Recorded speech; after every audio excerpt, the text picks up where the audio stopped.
All right, let's just start and take a look at the contract. I forgot to start recording as I built the first part, but we'll continue adding on top of it. First, obviously, the contract is written in Solidity, and we're using the Brownie Python library to handle the compiles and the testing and the deployments for right now.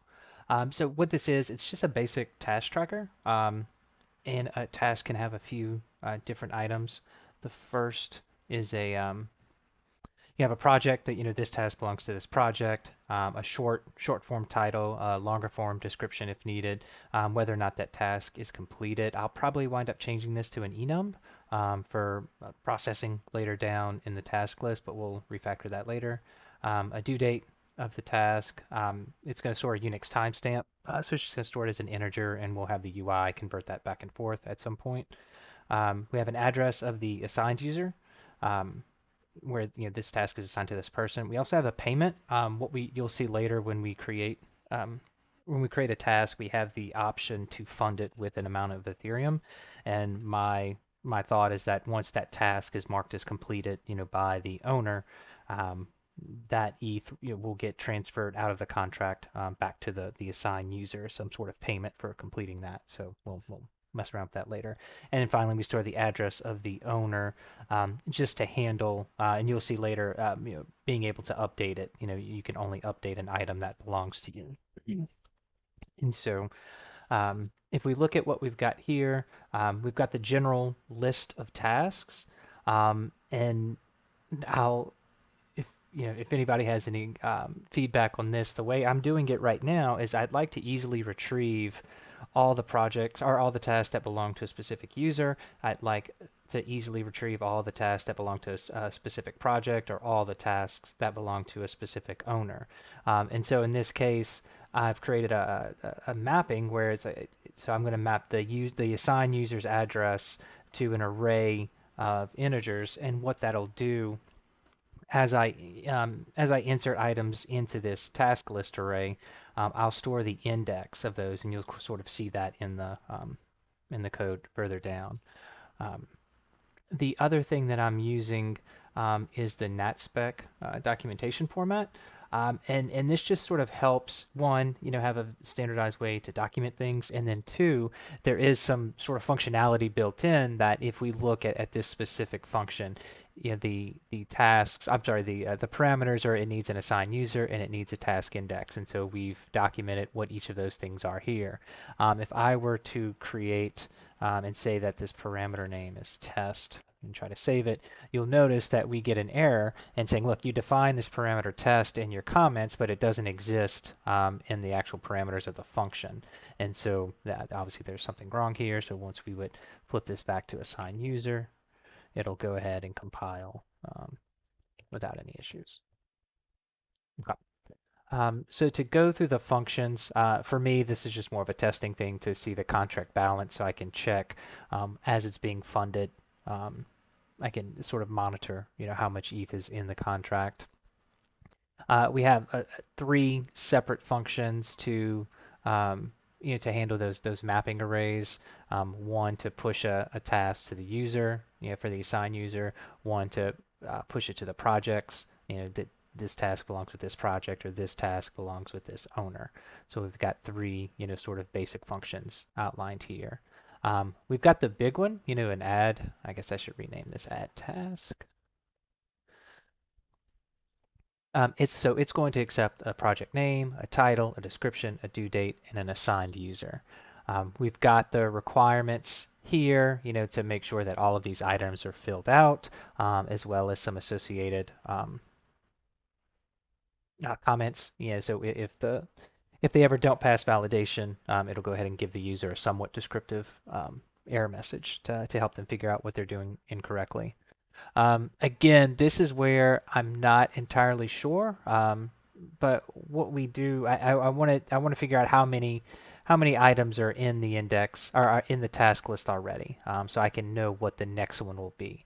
And so if there's 0 items in the array, when we go to create the first one, task.length is going to be 0, which will be the index of the next item. And so then, so this would be 0. I'm going to push this task to the task list array. And then I'm going to, for the assigned user that was passed in, I'm going to say, this assigned user is associated with the task index of 0.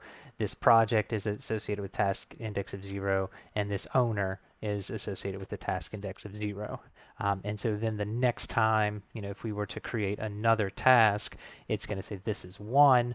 We're going, let's say everything's the same except for the project.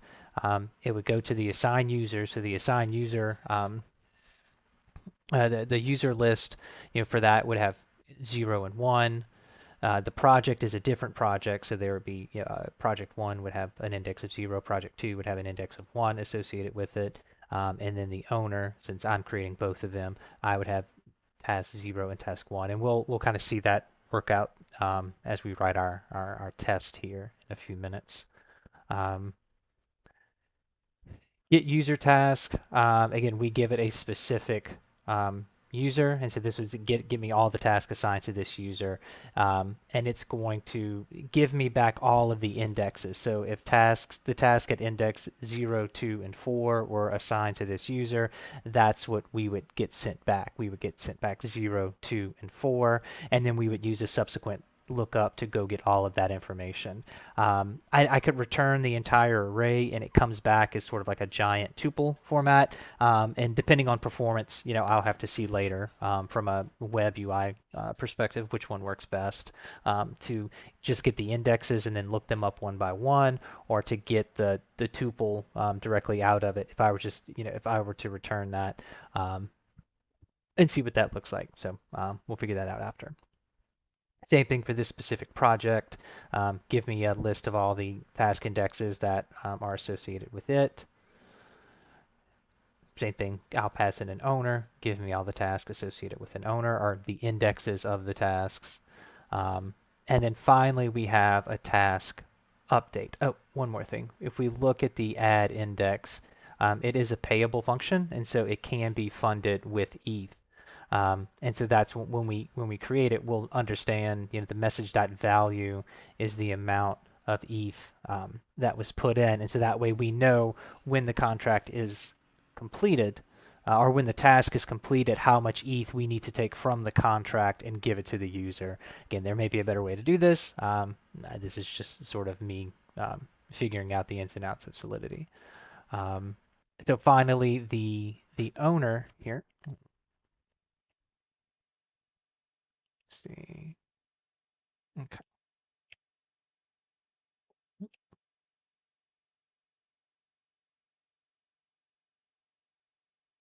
All right. For the update, there's a little bit more going on here. So first, the same requirements as the first one. Um, we attempt to find, so what our UI would display a list of tasks assigned to that specific user, when they log in, um, or that a list of tasks that I created when I log in. And then what I would be able to do is like, oh, I need to assign that one to a different person, or I need to update the title or the description. Um, I would choose that, and I need to update it. So the first thing I need to do, I want to go look up, I want to get the information from that task. And make sure that get the information from it. So I'm going to say go to task in our task list at this index, and that's going to be the one that I found. From there, I want to check that is the index that they passed me. Does the person who's looking for it and trying to update this task, are they actually the owner? And if you're not the owner, you don't have the opportunity to update a task that you didn't create. Then we need to then we actually, so let's see, updates the user task rate. Oh yeah, so if they change the assigned user, and I don't like how Visual Studio Code is formatting this, it makes it a little bit hard to read. If so, when we look at this was the task that's already stored in the contract, and this is the sort of the edited version. And so if the original assigned user does not equal the new one, what we have to do, we have to go back to our mapping up here. So if the assigned user changes, I need to, from user one to user two, I need to remove this task from user one and then add it to user two. In the same way, if the project changes, if I go and I edit a task and I change the project, I need to remove the task from project. That's the association between project one and this task, and then create a new association between project two in the task. And so that's what this block of code right here. So we only do it if the assigned user changes. Um, we get the array length, so because we're going to have to iterate through the entire array to find it. Um, again, basic for loop, I equals 0 plus plus. We're going to iterate as long as we're less than the length of the array. And then we're just going to attempt to find the task. Um, once we find it, we're going to remove it from the original user, and then we're going to push it to the new one. And sorry, it's a little hard to explain, and the code isn't insanely readable.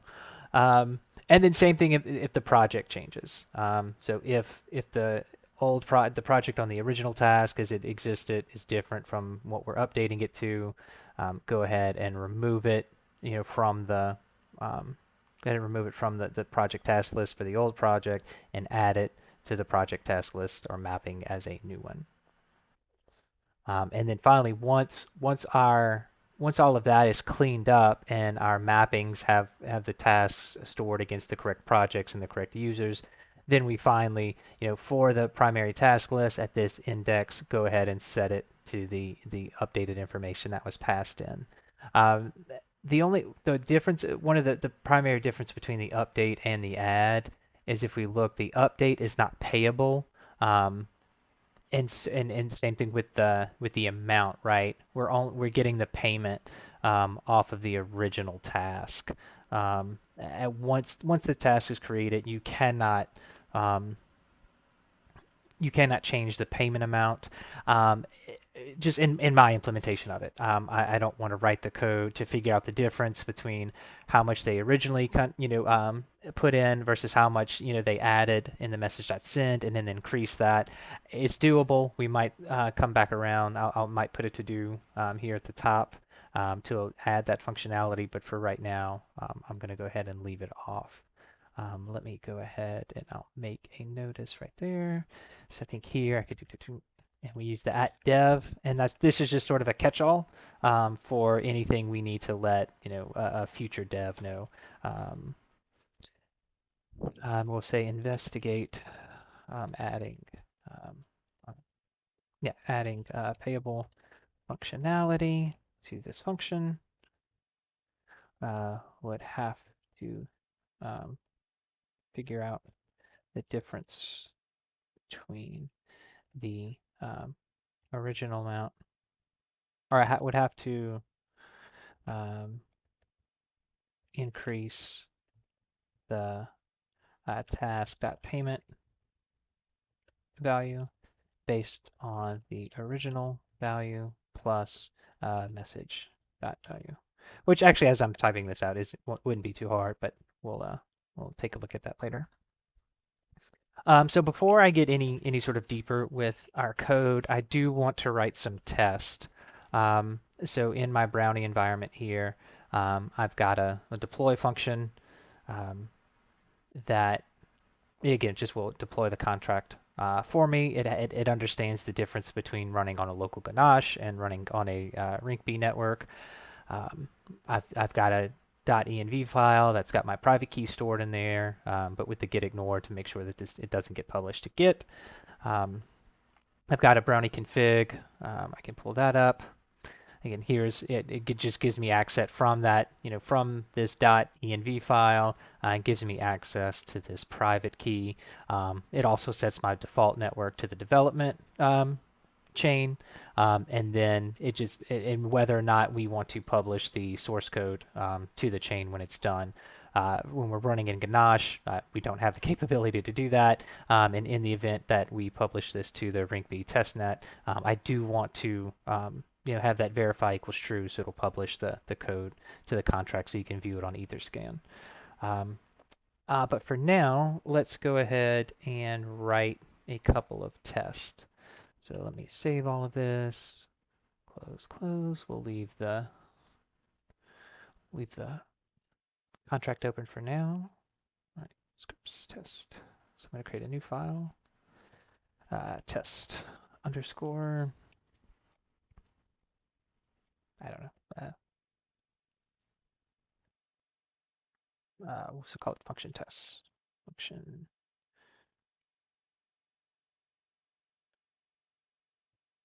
test. Why not? All right. All right. So I know I'm going to need, let's see, a few things. So I'm going to, so from scripts, I'm going to need my helper library.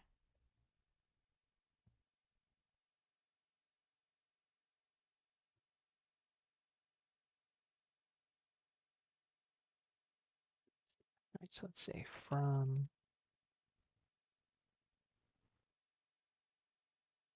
Brownie import network. Oh, I'm like, why isn't it coming up? Because we forgot the .py. Come on. There we go. That helps tremendously. Okay, all right. So from our scripts folder, we're going to import our deploy method.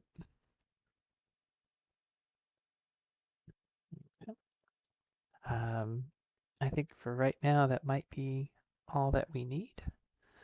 Um, so let's just define our first test. We're going to define the first test. This will be test underscore, we'll say create a task.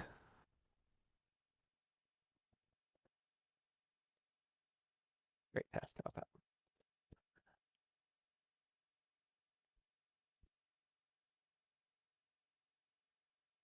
All right, so first thing we need to do is we need to deploy the contract and make a copy of it. So I'm going to say task or just contract. Contract equals deploy.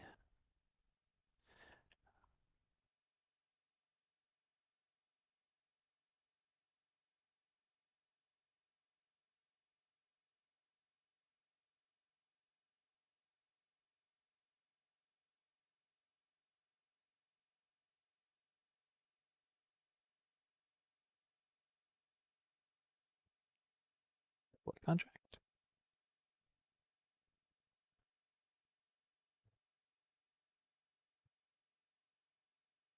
All right, and then we are going to contract.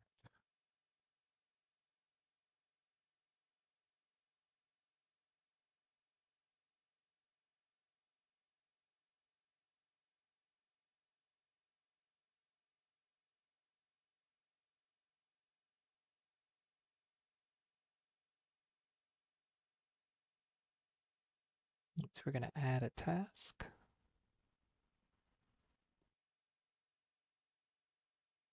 Okay, there we go.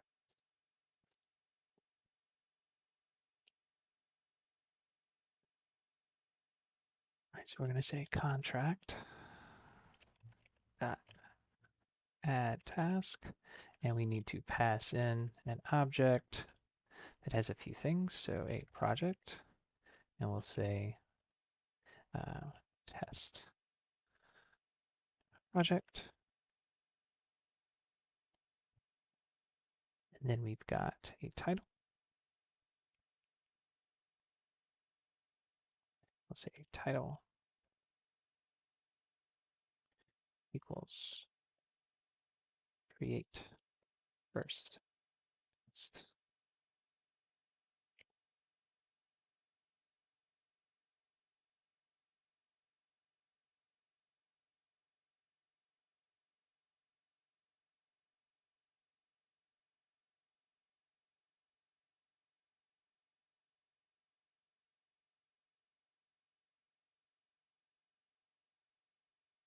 Our description equals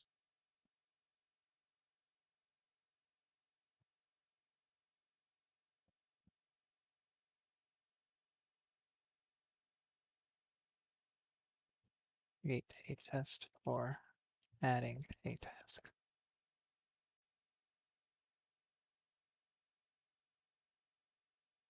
Create.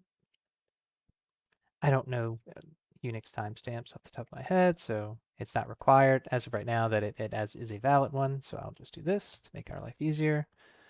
And then the assigned user, I'm just going to assign it to myself. So I'll just say message our assigned user equals message dot sender.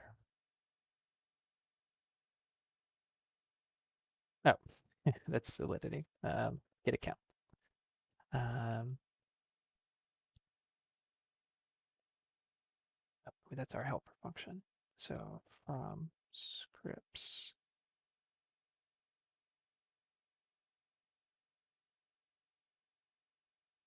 dot helpers import get account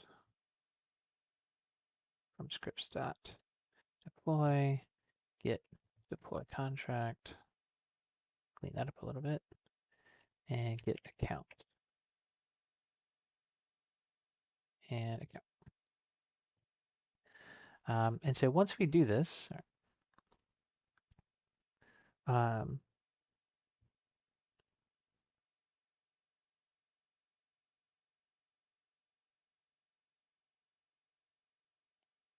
one second.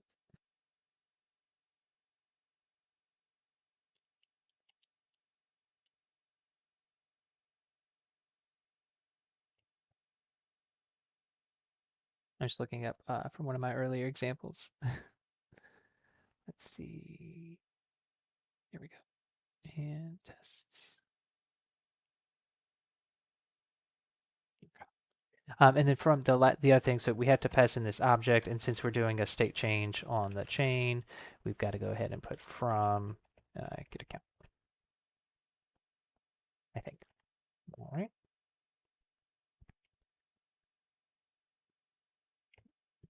So that takes care of that.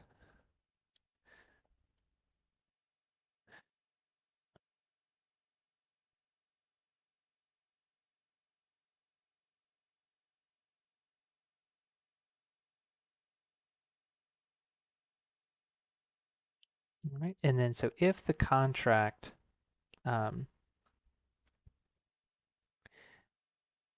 then we're going to we'll add value. We'll go put a little ETH in it. And so we would say from Web3 import Web3. So we can have a nice, neat value in here.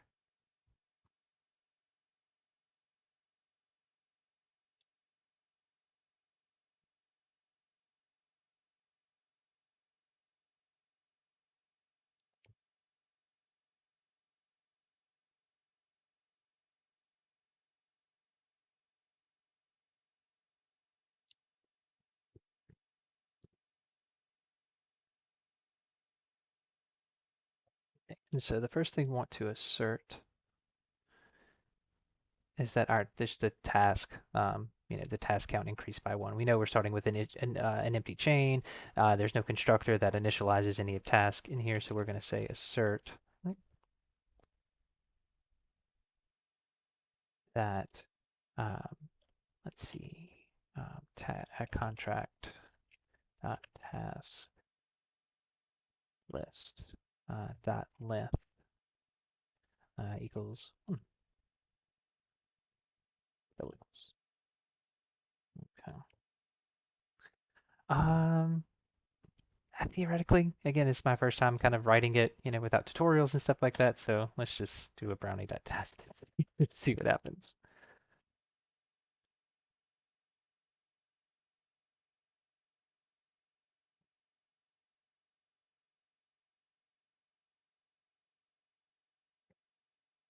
All right.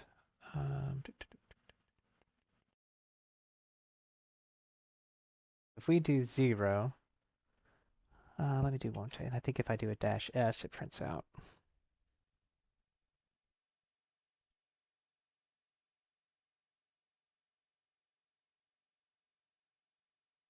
Yes.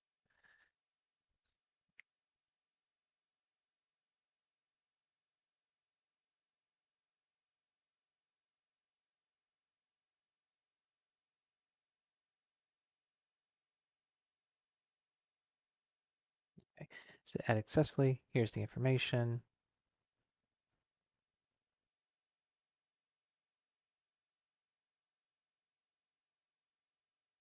Okay, and so can I print it like this to get the value?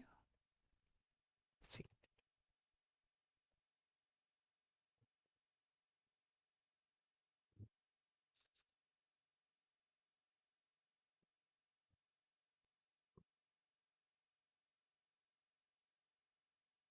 Okay, so yeah, it did. So test project. Okay, so which is the item first in the array. So we could, yeah, we could, if we really wanted to, we could write assertions for everything. I think for right now that's a little overkill, so we would effectively say that this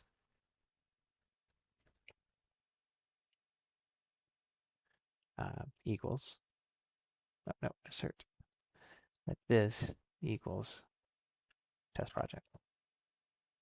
There's better ways to do this. We could store it in a variable, but for now, I just want to see if it works. And then we could also say that assert um,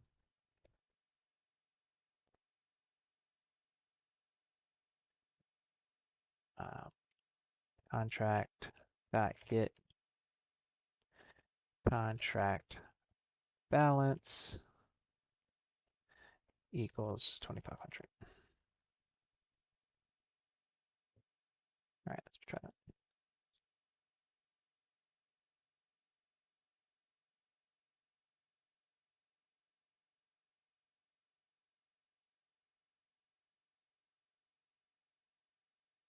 Hmm.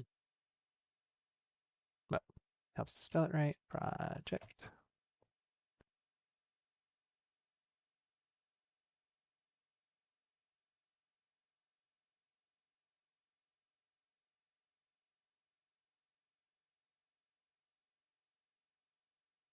Okay, finally, first test. Congratulations. All right. Okay, I think now is a good place to stop, and I'll post more later.